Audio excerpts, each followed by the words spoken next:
Now I will tell you how to make the settings for the print. So you can see here the print preview option. Just simply click here.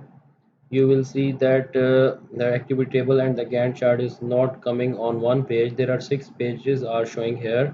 So if you move right one page, you can see that this activity table is Gantt chart is going on the next page. So in this way you can see that this is not aligned or symmetric, and we cannot share this information with the client in this way. So we want that everything should be on one page. It means the activity table and Gantt chart should be showing parallel to each other. So for that we will go to the page setup options. I will click on the page setup. Here you can see page margins, header, footer options. So I will go first of all I will go to the options. Here I will select the time scale start as a PS, earliest project start, and here I will select the time scale finish as a project latest project finish date. Then I will go again in the page option. Here I will select the fit to 1, and here I will just click 0. I will put blank, then apply. You can see that now the data has been paralleled or assigned on, aligned on one page, but still this is unreadable for some persons. So moreover, if I want to see the data date here, so what I will do, and if I want to make it more readable, then I will again go to the page setup. I want to change the paper size. I will select the A3, then I will select the apply. Then you can see that now it's very readable in a very good way. So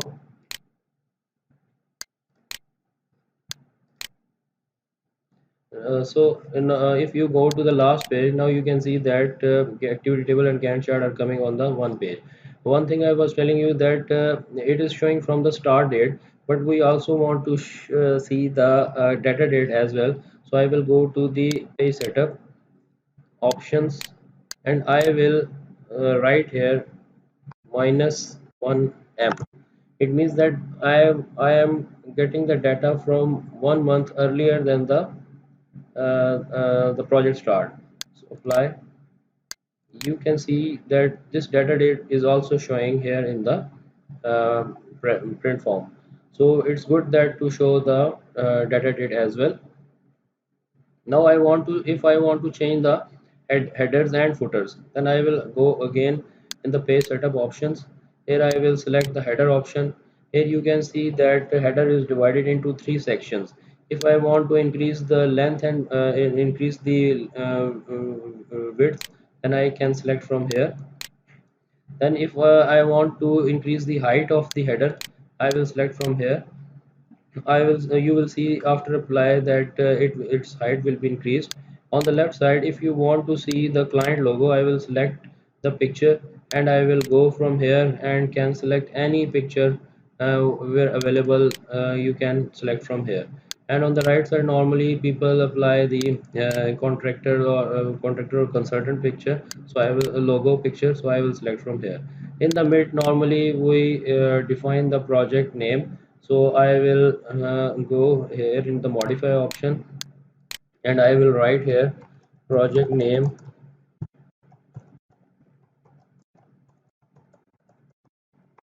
training project. Select this one, go to the text options, font options. I will increase its height. I will select as a bold. I will change the color as maroon. Then I will apply OK. Okay, you can see the change happened here. Apply here. You can see that the project name is appearing here on the top, and you can also see its height is increased as well. Now if you want to go to the footer options, here on the right side we can add the revision box.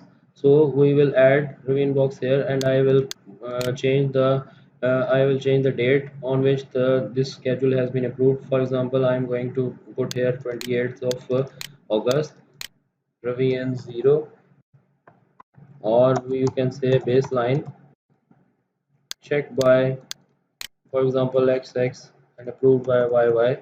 So you are going to save it here, and you can increase its details, variance details as it is ongoing, and you can keep the record for the variance as well. And then you will apply here. You can see at the bottom that this Rivian box has been added here. So if you want to increase the height of footer, again go to the options of page setup footer. You can increase its height up to 0.75. It's up to you how you like it. Now you can see that this has been happened. Now after that you can simply do go to the print, select here from the PDF. You will see that it is printed in the PDF form. I will go to the desktop and I will click here on the document. You can see that it's printed in the PDF form. Same you can print it on some printer as well.